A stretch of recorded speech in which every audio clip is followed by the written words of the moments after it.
ಈಗ ನಿಮ್ಮ ಮುಂದೆ ಬರುವ ಮೊದಲನೆಯ ದೃಶ್ಯ ಹರಳಯ್ಯನ ಮನೆ.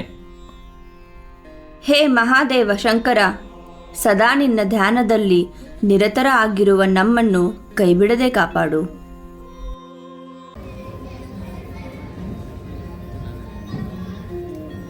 ಕಲ್ಯಾಣಿ, ಏನಿದು ಕೈಯಲ್ಲಿ ಹೂಮಾಲೆ ಹಿಡಿದಿರುವೆ?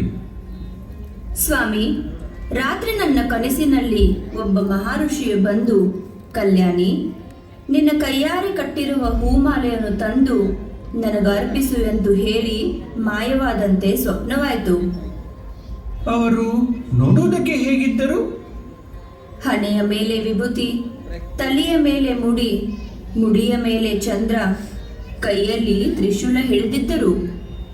ಹಣೆಯಲ್ಲಿ ವಿಭೂತಿ, ತಲೆಯ ಮೇಲೆ ಮುಡಿ, ಮುಡಿಯ ಮೇಲೆ ಚಂದ್ರ, ಕೈಯಲ್ಲಿ ತ್ರಿಶೂಲ. ಆಹಾ, ಅವನೇ ಜಗದಕ್ಷನಾದ ಸಂಗಮೇಶ್ವರನು. ನಡೆ ಕಲ್ಯಾಣಿ, ಈ ಪುಷ್ಪಹಾರವನ್ನು ಭಗವಂತನಿಗೆ ಅರ್ಪಿಸಿ ಧನ್ಯರಾಗೋಣ.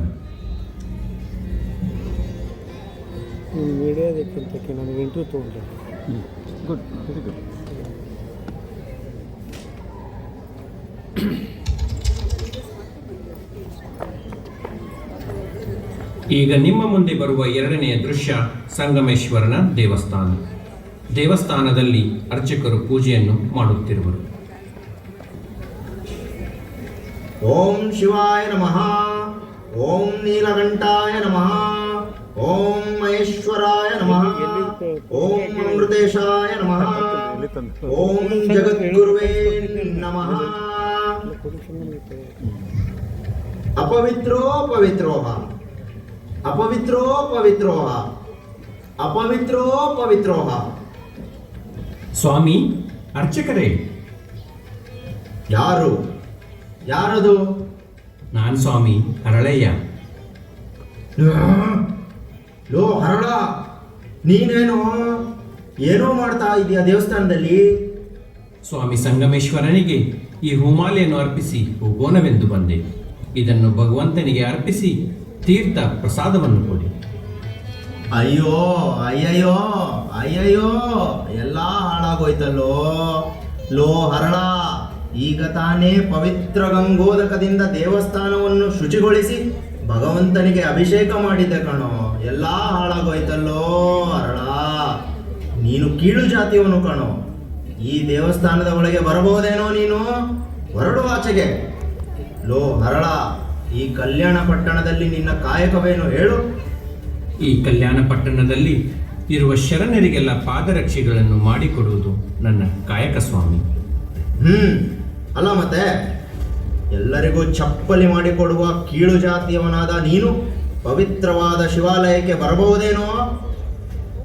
ಮೊದಲು ಇಲ್ಲಿಂದ ಹೊರಡು, ಇಲ್ಲವಾದರೆ ನಾನೇ ಹೊರಗೆ ತಳ್ಳುತ್ತೇನೆ.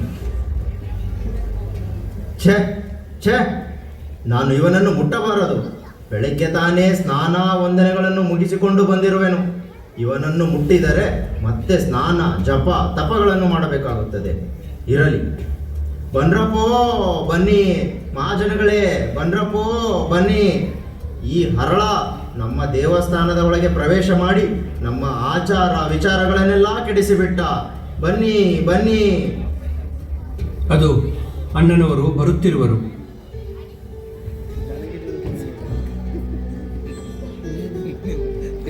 ಶರಣ ಹರಳಯ್ಯನವರೇ, ನಾನು ನಿಮ್ಮ ದರ್ಶನ ಮಾಡಬೇಕೆಂದು ಎಷ್ಟೋ ದಿನ ಕಾದಿದ್ದೆ. ಈ ದಿನ ಸಂಗಮೇಶ್ವರನ ಕೃಪೆಯಿಂದ ನಿಮ್ಮ ದರ್ಶನವಾಯಿತು. ಇದು ನನ್ನ ಪುಣ್ಯವೇ ಸರಿ. ಅರ್ಚಕರೇ, ಇಲ್ಲಿ ನಡೆಯುತ್ತಿರುವುದಾದರೂ ಏನು? ಬಸವಣ್ಣನವರೇ, ಬೆಳಗ್ಗೆ ಎದ್ದು ಸ್ನಾನ ಜಪ ತಪಗಳನ್ನು ಮುಗಿಸಿ ದೇವಸ್ಥಾನಕ್ಕೆ ಬಂದು ಪವಿತ್ರ ಗಂಗೋದಕದಿಂದ ದೇವಸ್ಥಾನವನ್ನು ಶುಚಿಗೊಳಿಸಿ ಸ್ವಾಮಿ ಸಂಗಮೇಶ್ವರನಿಗೆ ಪೂಜಾಭಿಷೇಕಗಳನ್ನು ನೆರವೇರಿಸುತ್ತಿದ್ದೆ. ಅಷ್ಟರಲ್ಲಿ ಕೀಳು ಜಾತಿಯವನಾದ ಈ ಹರಳ ಬಂದು ತಾನು ತಂದಿರುವ ಹೂಮಾಲೆಯನ್ನು ಭಗವಂತನಿಗೆ ಅರ್ಪಿಸಲು ದೇವಸ್ಥಾನದ ಒಳಗೆ ಪ್ರವೇಶ ಮಾಡಿ ಅಪವಿತ್ರ ಮಾಡಿಬಿಟ್ಟ. ಸ್ವಾಮಿ ಅಪವಿತ್ರ ಮಾಡಿಬಿಟ್ಟ. ಅರ್ಚಕರೇ, ಲಿಂಗಕ್ಕೆ ಒಲೆಯುಂಟೆ, ಜಾತಿ ಭೇದಗಳುಂಟೆ. ಇವನಾರವ ಇವನಾರವನೆಂದೆನಿಸದಿರಯ್ಯ, ಇವನಮ್ಮವನೆಂದೆನಿಸಯ್ಯ, ಕೂಡಲ ಸಂಗಮ ದೇವ ನಿಮ್ಮ ಮನೆ ಮಗನೆಂದೆನಿಸಯ್ಯ. ಎಂಬಂತೆ ನಾವೆಲ್ಲರೂ ಒಂದೇ. ಭಗವಂತನಿಂದ ಮೇಲು ಕೀಳೆಂಬ ಭಾವನೆಗಳಿವೆ. ಹೋಗಿ ಅರ್ಚಕರೇ, ಪೂಜೆಯನ್ನು ನೆರವೇರಿಸಿ. ಹರಳಯ್ಯನವರೇ, ಮನದಲ್ಲಿ ಏನು ಚಿಂತಿಸದೆ ಹೊರಡಿ. ಹಾಗೆ ಆಗಲಿ, ನಾನಿನ್ನು ಬರುತ್ತೇನೆ. ಶರಣು. ತಂದೆ ಹರಳಯ್ಯನವರೇ, ಶರಣು ಶರಣಾರ್ಥಿ. ಹೋಗಿ ಬನ್ನಿ. ಏನು ಏನು ಏನೆಂದಿರಿ ಅಣ್ಣನವರೇ? ನಾನು ಶರಣು ಎಂದ ಮಾತ್ರಕ್ಕೆ ತಾವು ಶರಣು ಶರಣಾರ್ಥಿ ಎಂಬ ಶರಣರ ಭಾರವನ್ನು ನನ್ನ ಮೇಲೆ ಹೊರಿಸಿದರ? ಹೊಲೆಯ ನಾನು ಶರಣನು ನೀನು, ನನಗೂ ನಿನಗೂ ಸಮವುಂಟೆ. ಮಹಾತ್ಮನು ನೀನು, ಪಾಮರನು ನಾನು, ಶರಣಾರ್ಥಿ ಭಾರವ ಹೊರಿಸಿದರ ಅಣ್ಣ? ತಮ್ಮ ಸೇವೆಯಿಂದ ಕೃತಾರ್ಥನಾಗಬೇಕೆಂದಿದ್ದ ನನಗೆ ಶರಣು ಶರಣಾರ್ಥಿ ಎಂಬ ಹೊರೆಯನ್ನು ನನ್ನ ಮೇಲೆ ಹೊರಿಸಿದರ? ಹರಳಯ್ಯನವರೇ, ನಿಮ್ಮಂತಹ ಭಕ್ತರಿಗೆ ಸಲ್ಲಬೇಕಾದ ವಾಕ್ಯವಲ್ಲವೇ? ಅದಕ್ಕೇಕೆ ಈ ನೋವು? ನಿಮ್ಮ ಯೋಗ್ಯತೆಯಲ್ಲಿ ನಾನು ಸಾಸಿವೆಯಷ್ಟಲ್ಲವೇ? ನಾನು ಭಕ್ತನು, ನೀವು ಶರಣರು. ಅಲ್ಪನಾದ ನನ್ನನ್ನು ಹೊಗಳಿವಿರಾ? ಶಿವ ಶಿವ ಮಹಾದೇವ. ಅಣ್ಣ, ನೀವು ನನ್ನನ್ನು ಸ್ತೋತ್ರ ಮಾಡುವುದರಿಂದ ನಿಮಗೆ ನಾನು ಸಲ್ಲಿಸುವ ಋಣವು ಅಕ್ಷಯವಾಗುವುದು. ಸಾಕು, ಕ್ಷಮಿಸಿರಿ. ನಾನಿನ್ನು ಬರುತ್ತೇನೆ. ಓಂ ಶ್ರೀ ಗುರು ಬಸವಲಿಂಗಾಯ ನಮಃ.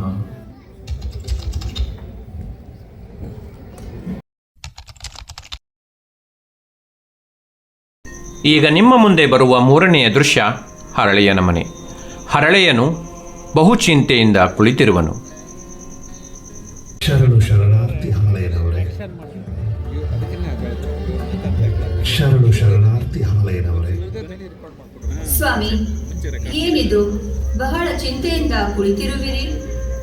ಅಣ್ಣನವರ ದರ್ಶನ ಮಾಡಿದ ಮೇಲೂ ನಿಮಗೆ ಚಿಂತೆಯೇ? ಕಲ್ಯಾಣಿ, ಅಣ್ಣನವರ ದರ್ಶನ ಮಾಡಿದ ಮೇಲೆ ನನಗೆ ಚಿಂತೆಯು ಆವರಿಸಿದೆ. ಏನು? ಅಣ್ಣನವರ ದರ್ಶನ ಮಾಡಿದ ಮೇಲೆ ನಿಮಗೆ ಚಿಂತೆಯೇ? ಅದೇನು? ವಿವರವಾಗಿ ಹೇಳಿ ಸ್ವಾಮಿ. ಏನು ಹೇಳಲಿ ಕಲ್ಯಾಣಿ? ತೀರಿಸಲು ಸಾಧ್ಯವಾದ ಭಾರೀ ಋಣದ ಹೊರೆಯನ್ನು ಹೊರಿಸಿದ್ದಾರೆ. ಅಂತಹ ಋಣದ ಹೊರೆ ಯಾವುದು ಸ್ವಾಮಿ? ಕಲ್ಯಾಣಿ, ಅಣ್ಣನವರಿಗೆ ಶರಣು ಎಂದು ನಮಿಸಲು ಅದಕ್ಕೆ ಪ್ರತಿಯಾಗಿ ಅಣ್ಣನವರು ಹೋಗಿ ಬನ್ನಿ, ನಿಮಗೆ ಶರಣು ಶರಣಾರ್ಥಿ ಎಂದು ನುಡಿದುದಲ್ಲದೆ ನನ್ನನ್ನು ಅತಿಯಾಗಿ ಸ್ತೋತ್ರ ಮಾಡಿದರು. ಕಲ್ಯಾಣಿ, ಅಲ್ಪನಾದ ನಾನು ಅಣ್ಣನವರಿಂದ ಶರಣಾರ್ಥಿ ಭಾರವನ್ನು ಹೊತ್ತಿರುವೆನು. ಆ ಚಿಂತೆಯೇ ನನ್ನನ್ನು ಕಾಡುತ್ತಿದೆ. ಸ್ವಾಮಿ, ಇದಕ್ಕಾಗಿ ತಾವು ಯೋಚಿಸಬೇಕೆ? ಶರಣು ಶರಣರಿಗೆ ಶರಣಾರ್ಥಿ ಮಾಡುವುದು ವಾಡಿಕೆಯಲ್ಲವೇ? ನಿಜ ಕಲ್ಯಾಣಿ, ವಾಡಿಕೆಯ ವಿಚಾರವಿರಬಹುದು. ಆದರೆ ಅಣ್ಣನವರಿಂದ ನಾನು ಶರಣಾರ್ಥಿ ಎನಿಸಿಕೊಳ್ಳುವುದು ಹಿತವಲ್ಲ. ಇದರ ಭಾರ ಇಳುಕಲೇಬೇಕು. ಸ್ವಾಮಿ, ತಮ್ಮ ಶರಣಾರ್ಥಿಯ ಹೊರೆಯ ಭಾರವನ್ನು ಇಳಿಸಬೇಕಾದರೆ ಒಂದು ಮಾರ್ಗವಿದೆ. ಅಂತಹ ಮಾರ್ಗ ಯಾವುದು ಕಲ್ಯಾಣಿ? ಸ್ವಾಮಿ, ಪರಿಶುದ್ಧವಾದ ಪಾದರಕ್ಷೆಗಳನ್ನು ಮಾಡಿ ಅಣ್ಣನವರ ದಿವ್ಯ ಪಾದಗಳಿಗೆ ತೊಡಿಸಿದರಾಯಿತು. ಕಲ್ಯಾಣಿ, ಶರಣರಿಗೆ ಶುದ್ಧ ಅಶುದ್ಧವೆಂದರೇನು? ರಚಿಸುವ ಪಾದರಕ್ಷೆಗಳು ಏಕಾಭಿಪ್ರಾಯ ರಚನೆಯಿಂದ ಕೂಡಿರಬೇಕು. ಸ್ವಾಮಿ, ಕೃತಾರ್ಥಳಾದೆ. ನನ್ನ ಎಡತೊಡೆಯೇ ಹಾಗೂ ನಿಮ್ಮ ಬಲತೊಡೆಯ ಚರ್ಮವನ್ನು ತೆಗೆದು ಋಷಭ ಚರ್ಮದೊಡನೆ ಸೇರಿಸಿ ಅಂತವಾದ ಹೊಲಿಗೆಯಿಂದ ಸುಂದರವಾಗಿ ರಚಿಸಿ ಅಣ್ಣನವರ ದಿವ್ಯ ಪಾದಗಳಿಗೆ ಅಲಂಕರಿಸಿದರೆ ಶರಣಾರ್ಥಿ ಭಾರವು ಪರಿಹಾರವಾಗುವುದು. ಅದಲ್ಲದೆ ನಾವು ಯಾವಾಗಲೂ ಅಣ್ಣನವರ ಪಾದದ ಕೆಳಗೆ ಇರುತ್ತೇವೆ. ಇದಕ್ಕಿಂತ ಪದವಿ ನಮಗೆ ಬೇಕೆ?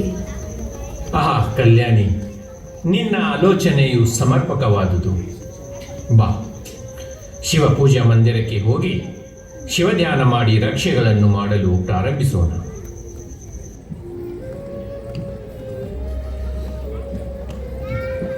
ಮಹಾದೇವ ಶಂಕರ, ಕರುಣಾ ಸಿಂಧುವೆ ಶರಣ ಚಕ್ರವರ್ತಿಯಾದ ಅಣ್ಣನವರಿಗೆ ರಕ್ಷೆಗಳನ್ನು ರಚಿಸಲು ದಂಪತಿಗಳಾದ ನಾವಿಬ್ಬರ ಚಿತ್ತವು ಏಕಾಗ್ರತೆಯಲ್ಲಿರುವಂತೆ ಕರುಣಿಸಿ ಕಾಪಾಡು.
ಕಲ್ಯಾಣಿ, ಶರಣ ಕುಲರತ್ನದಂತಿರುವ ಅಣ್ಣನವರ ಪಾದಕ್ಕೆ ಈ ರಕ್ಷೆಗಳು ಅಲಂಕಾರವನ್ನುಂಟು ಮಾಡುವುದೇನು ನೋಡು. ಅಣ್ಣನವರ ಪಾದದ ಅಲಂಕಾರದ ದಿವ್ಯ ರಕ್ಷೆಗಳೇನು? ಇನ್ನು ಸ್ವಾಮಿಯವರ ಸನ್ನಿಧಿಗೆ ತೆಗೆದುಕೊಂಡು ಹೋಗೋಣ. ನಡೆ ಕಲ್ಯಾಣಿ.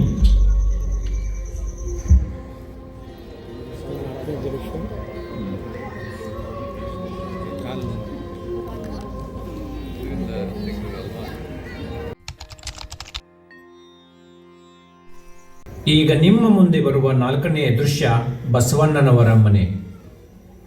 ವೀರಶೈವ ಮತದ ತತ್ವಜ್ಞಾನಿ ಚಂದ್ರ ಬಸವಣ್ಣನವರಿಗೆ ಷಡಾಕ್ಷ ಸನ್ಮಂತ್ರ ಸಾಕ್ಷಿಕ ಬಸವಣ್ಣನವರಿಗೆ ಅಷ್ಟಾವರಣ ಮೂಲ ಸೂತ್ರಧಾರಕ ಬಸವಣ್ಣನವರಿಗೆ ಪರಮ ಷಡುಸ್ಥಲಾಕಾರ ಸೂರ್ಯ ಸ್ವರೂಪ ಬಸವಣ್ಣನವರಿಗೆ ದಿಗ್ಧ ಶೋರಂಜಿತ ಚತುಷ್ಟಿ ಮಹಾದೇವ ಪವಾಡಮೂರ್ತಿ ಬಸವಣ್ಣನವರಿಗೆ ಶರಣಾಗ್ರಣ್ಯ ಚಕ್ರವರ್ತಿ ಶರಣು. ಏನು ಬಹು ನೋವಿನಿಂದ ಬಂದಿರುವಂತೆ ಕಾಣುತ್ತಿರುವುದಲ್ಲ. ಬಸವಣ್ಣನವರೇ, ನೀವು ನನ್ನ ಮೇಲೆ ಹೊರಿಸಿದ ಶರಣಾರ್ಥಿಯ ಋಣವನ್ನು ತೀರಿಸುವುದಕ್ಕಾಗಿಯೇ ಈ ನಿಮ್ಮ ದಿವ್ಯ ಚರಣಗಳಿಗೆ ನಮ್ಮಿಂದ ರಚಿತವಾದ ಈ ಪಾದರಕ್ಷೆಗಳನ್ನು ತಂದಿರುವೆನು. ಈ ಪಾದಗಳನ್ನು ಇಟ್ಟು ನಮ್ಮನ್ನು ಮುಕ್ತರನ್ನಾಗಿ ಮಾಡಿ. ಹೌದು ಸ್ವಾಮಿ, ದಂಪತಿಗಳಾದ ನಮ್ಮಿಬ್ಬರ ತೊಡೆಯ ಚರ್ಮವನ್ನು ಸುಲಿದು ಮಾಡಿದ ಪಾದರಕ್ಷೆಗಳು ಇವು. ಇದಕ್ಕೆ ಪಾದಗಳನ್ನು ಇಟ್ಟು ನಮ್ಮನ್ನು ಕೃತಾರ್ಥರನ್ನಾಗಿ ಮಾಡಿ. ಶಿವ ಶಿವ ಮಹಾದೇವ, ಈ ಪಾದರಕ್ಷೆಗಳನ್ನು ಧರಿಸುವ ಯೋಗ್ಯತೆ ನನ್ನದಲ್ಲ. ಈ ಪಾದರಕ್ಷೆಗಳನ್ನು ಧರಿಸಿ ನಾನು ಯಾವ ನರಕಕ್ಕೆ ಹೋಗಲಿ? ಈ ಪಾದರಕ್ಷೆಗಳಿಗೆ ಯೋಗ್ಯವಾದ ಪಾದಗಳು ಪ್ರಭುಗಳದು. ಮುಂದೆ ಶರಣರಲ್ಲಿ ಪ್ರಭುಗಳು ಆಗಮಿಸಿದಾಗ ಈ ಪವಿತ್ರವಾದ ಪಾದರಕ್ಷೆಗಳನ್ನು ಪ್ರಭುಗಳು ಧರಿಸಲಿ. ಈ ಪವಿತ್ರವಾದ ಪಾದರಕ್ಷೆಗಳನ್ನು ನಿಮ್ಮಲ್ಲೇ ಇರಲಿ. ತಾವು ತಮ್ಮ ನಿಜ ಮಂದಿರಕ್ಕೆ ತೆರಳಿ. ಸ್ವಾಮಿ, ತಮ್ಮ ವಾಕ್ಯಗಳು ಆನಂದದಾಯಕವಾಗಿರುವುದು ಸರಿ, ಆದರೆ ನಮ್ಮ ಮನವು ಸಮಾಧಾನವಾಗಬೇಕಲ್ಲ. ಯೋಚನೆ ಪಡಬೇಡಿ ಹರಳಯ್ಯನವರೇ, ದಯಮಾಡಿಸಿ. ಮಹದಾಜ್ಞೆ ಪ್ರಭು.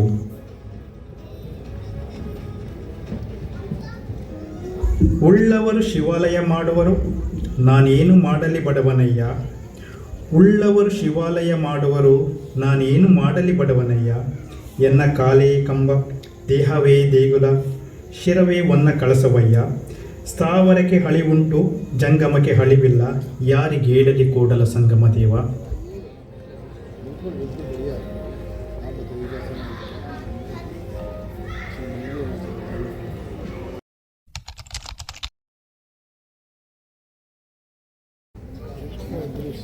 ಈಗ ನಿಮ್ಮ ಮುಂದೆ ಬರುವ 5ನೆಯ ದೃಶ್ಯ ಮಧುವರಸಯ್ಯ ಮತ್ತು ಗುಮಾಸ್ತರು. ಮಧುವರಸಯ್ಯನು ಬಿಜ್ಜಳನ ಆಡಳಿತದಲ್ಲಿ ಒಬ್ಬ ಉನ್ನತ ಸ್ಥಾನದ ಅಧಿಕಾರಿಯಾಗಿದ್ದರು. ಮಹೋದರ ಬರಮ, ನಗೆಯು ಬರುತ್ತಿದೆ ಎನಗೆ ನಗೆಯು ಬರುತ್ತಿದೆ, ನಗೆಯು ಬರುತ್ತಿದೆ ಎನಗೆ ನಗೆಯು ಬರುತ್ತಿದೆ, ಜಗದೊಳಿರುವ ಜನರೆಲ್ಲ ಹಗರಣ ಮಾಡುವುದ ಕಂಡು. ಬರಮ, ಮಹೋದರ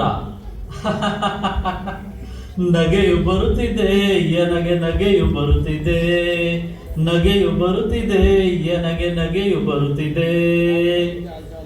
ಮಹೋದರ ಬರಮಾದಿಗಳೇ, ಜಗತ್ತಿನಲ್ಲಿ ಸತ್ಯ, ನ್ಯಾಯ, ಧರ್ಮ ಎಲ್ಲ ನಾಶವಾಯಿತು. ಹಣದಾಸೆಗಾಗಿ ಎಷ್ಟೋ ಜನರು ತಮ್ಮ ತಮ್ಮ ಕುಲ ಜಾತಿ ಧರ್ಮಗಳನ್ನೆಲ್ಲ ಮರೆತು ಕೆಟ್ಟು ಭ್ರಷ್ಟರಾಗುತ್ತಿದ್ದಾರೆ. ಏನು ಮಾಡಲು ಸಾಧ್ಯ? ಹೌದು, ಜಾತಿ ಕಟ್ಟುಗಳು ಸಡಿಲವಾದಂತೆಲ್ಲ ಧರ್ಮದ ನೆಲೆಗಟ್ಟುಗಳು ಸಡಿಲವಾದವು ಬುದ್ಧಿ. ಆ ಮಾತು ನಿಜ. ಆದರೆ ಬಸವಣ್ಣವರು ಹೇಳಿದಂಥ ವಾಕ್ಯದಂತೆ ನಂಬಿಕೆ ಇಲ್ಲದೆ ಅನೇಕರು ಧರ್ಮ ಮಾರ್ಗ ತಪ್ಪಿದ್ದಾರೆ. ಹೋಗಲಿ ಬಿಡಿ, ಆ ಮಾತಿಂದ ನಮಗೇನಾಗಬೇಕು? ನಮ್ಮ ಲೇವಾದೇವಿ ವರಮಾನದ ಲೆಕ್ಕವನ್ನು ತೆಗೆದು ನೋಡಿರಿ. ಈ ವರ್ಷದ ಒಟ್ಟು ವರಮಾನವೆಲ್ಲ ಸಂದಾಯವಾಗಿದೆ ಬುದ್ಧಿ. ಆದರೆ ಆ ವೆಂಕಿ ಭಟ್ರು ಸಾಲವನ್ನು ತೆಗೆದುಕೊಂಡು ಹೋದರಷ್ಟೇ ಸರಿ, ಒಂದು ನಯಾ ಪೈಸಾ ಸಹ ಬಡ್ಡಿಗಾಗಿ ಪಾವತಿ ಮಾಡಿಲ್ಲ ಗುರುಗಳೇ. ಶಂಕರ ಶಾಸ್ತ್ರಿಗಳು ಮಾತ್ರ ಶೇಕಡ ಮಾಹಿತಿಯನ್ನ 24 ವಾರ ಪ್ರಕಾರ 2 ವರ್ಷಗಳಿಂದಲೂ ಲೆಕ್ಕಾಚಾರ ಮಾಡಿ ನೋಡಿದರೆ ಬಡ್ಡಿಗೆ ಬಡ್ಡಿ, ಚಕ್ರ ಬಡ್ಡಿ, ಎಲ್ಲ ಬಡ್ಡಿ ಸೇರಿದರೆ ಇಷ್ಟಾಗುತ್ತದೆ. ಗುಮಾಸ್ತರೆ, ಬಂದಿರುವ ಲೆಕ್ಕವನ್ನು ಹಾಗೆಯೇ ಬರೆದಿಡಿ. ಶಂಕರ ಶಾಸ್ತ್ರಿ ಅವರ ಕೈಯಲ್ಲಿ ಮತ್ತೊಂದು ಪತ್ರ ಬರೆಸಿ ಮುಂದೆ ವಸೂಲಿ ಮಾಡೋಣ. ಹಾಗೆ ಆಗಲಿ ಬುದ್ಧಿ.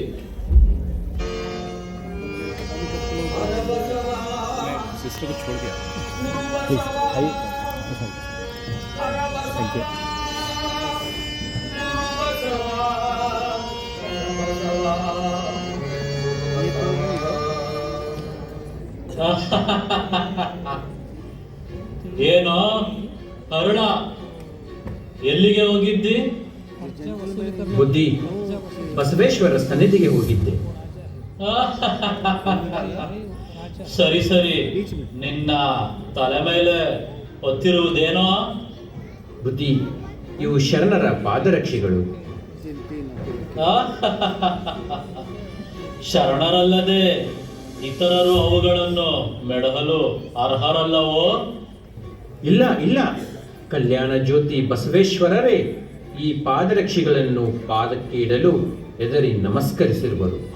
ಹೀಗಿರುವಾಗ ನಿಮ್ಮಂಥವರು ಮುಟ್ಟಲೂ ಬಾರದು, ನೋಡಲೂ ಬಾರದು. ಓಹೋ, ಅದೆಂತ ಪಾದರಕ್ಷೆಗಳು ಅವು! ಬಸವಣ್ಣನೇ ಧರಿಸಲು ಎದರಿದ ಮೇಲೆ ಆ ಪಾದರಕ್ಷೆಗಳಲ್ಲಿ ಯಾವ ಮಹತ್ವ ಇಟ್ಟಿರುವೆ? ಬುದ್ಧಿ, ಅಂತಹ ಮಹತ್ವ ಇರುವುದರಿಂದಲೇ ಬಸವೇಶ್ವರರು ಎದರಿರುವರು. ಅರುಣ, ನಿನ್ನ ಲಿಂಗಾಂಗಿಗಳು ಇಂತಹ ಬೂಟಾಟಿಕೆಯಲ್ಲಿ ಕಾಲ ಕಳೆಯುತ್ತಾ ಆ ಬಿಜ್ಜಳ ಐಶ್ವರ್ಯವನ್ನೆಲ್ಲ ಹಾಳು ಮಾಡುತ್ತಿರುವರು. ಆ ಆಷಾಢಭೂತಿ ಬಸವಣ್ಣ ನಿಮಗೂ ಮಂಕು ಬುದ್ಧಿ ಎರಚಿದನೇನಾ? ಕ್ಷಮಿಸಿ ಬುದ್ಧಿ, ಆ ಮಾತು ಬೇಡಿರಿ. ನಾನು ಈಗ ಮನೆಗೆ ಹೋಗುವೆನು. ಸಾಧ್ಯವಿಲ್ಲ. ಆ ಪಾದರಕ್ಷೆಗಳನ್ನು ಕೊಡು, ನನ್ನ ಪಾದಕ್ಕೆ ಅಲಂಕಾರವಾಗಲಿ. ಎಲ್ಲಿ? ಕೆಳಗಿಡು. ಮಧುವರಸಯ್ಯನವರೇ, ಬೇಡಿರಿ ಬೇಡಿರಿ, ಈ ಹಠವು ತರವಲ್ಲ. ತಾವು ಇಚ್ಛಿಸಿದರೆ ನಾನು ನನ್ನ ಪ್ರಾಣವನ್ನಾದರೂ ಕೊಡುವೆ. ಆದರೆ ಈ ಚರ್ಣಗಳಿಗೆ ಪುಷ್ಪವಾಗಿರುವ ಈ ಪವಿತ್ರ ಪಾದರಕ್ಷೆಗಳನ್ನು ನಾನು ಅರ್ಪಿಸಲಾರೆ. ಕ್ಷಮಿಸಿ. ಅರುಣ, ಹಾಗೆಂದರೆ ಅರ್ಥವೇನೋ? ಈ ಮಧುವರಸ ಹಣ ಕೊಡಲಾರನೆಂದು ಭಾವಿಸಿ ಮಾತನಾಡುವೆಯಾ? ಆ ಪಾದರಕ್ಷೆಗಳನ್ನು ಕೆಳಗಿಡು. ದೊರೆಗಳೇ, ಶರಣ ಸಂಗಡ ಸರಸವಾಡಬೇಡಿ.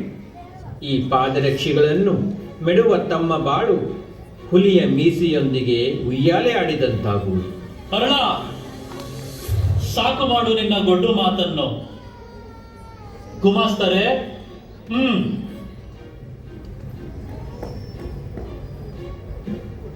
ಓಹೋ, ಚರ್ಮದಿಂದ ಮಾಡಿದ ಈ ಎಕ್ಕಡ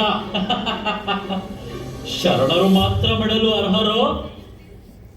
ಲಕ್ಷ್ಮೀಪುತ್ರ ಈ ಮಧುವರಸಯ್ಯ ಬಿಡಲು ಅರ್ಹನಲ್ಲವೋ? ಎಲ್ಲಿ ನನ್ನ ಪಾದಕ್ಕೆ ಅಲಂಕರಿಸುವೆನು.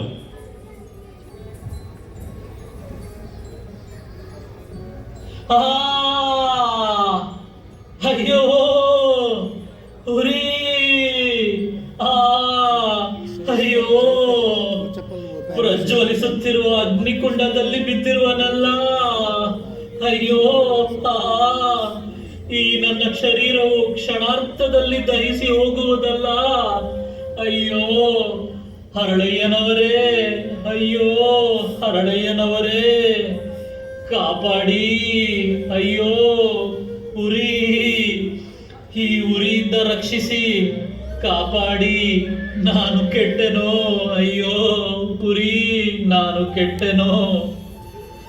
ನಿಮ್ಮ ಪಾದಕ್ಕೆ ನಮೋ ನಮಃ.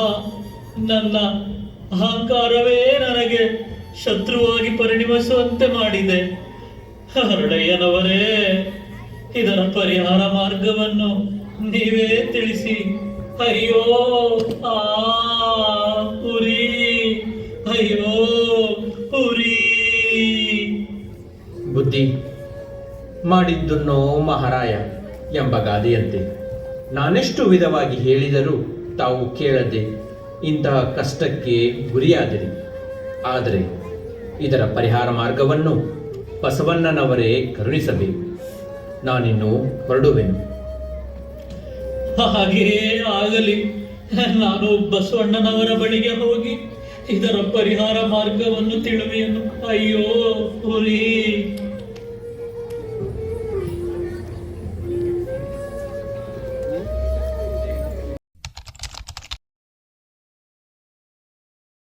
ಈಗ ನಿಮ್ಮ ಮುಂದೆ ಬರುವ ಕೊನೆಯ ದೃಶ್ಯ ಬಸವಣ್ಣನವರ ಮನೆ.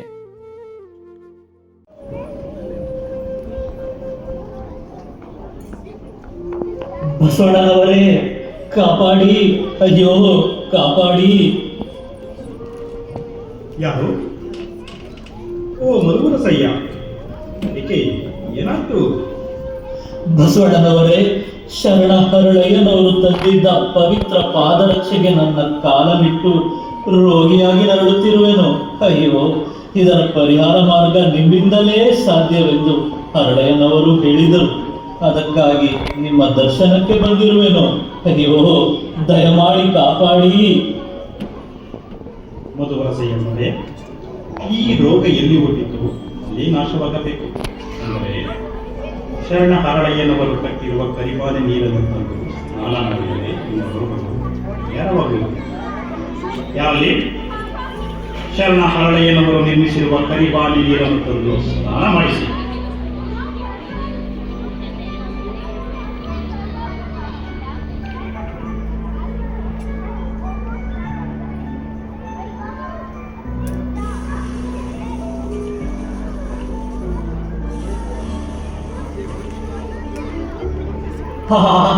ಏನಿದು?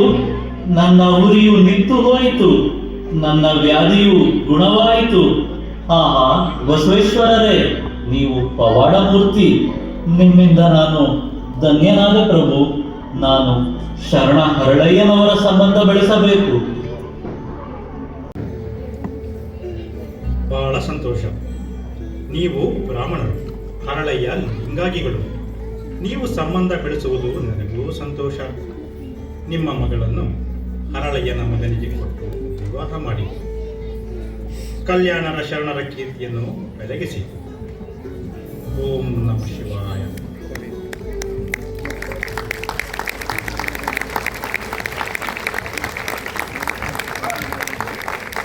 ತೊಡೆದು ಹಾಕಲು ಸಕಲ ಪ್ರಯತ್ನಗಳನ್ನು ಮಾಡಿದರು.